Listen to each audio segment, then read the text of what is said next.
Jay, tinan mo yung isa doon. Ay, nakaugang Ready to kill na yung isa doon, oh. Oh, ayun, oh, yung nakanganga doon. Totoo ba yan? Ba't siya nang-angawit na nakanganga? Ganun naman talaga ang mga crocodile, ah. ayun yung lalaki sa baba. Dami mo. Grabe, eh. Ay, Try namin totoo, magpakain. totoo. Tatalon sila. Ano ba? Ay, hindi pala siya third type. Hindi siya ng low-tech talaga. Oh my God,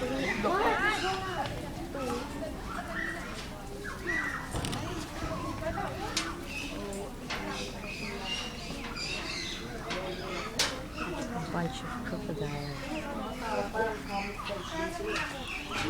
Diyan kaya meron? Ayun! ito mo, dito, super liit. Super liit. Ito laki. Ayun, mao. Oo, ang laki nun. Pag mas malumot yung tubig, mas nakakatakot na yung tsura ng crocodile.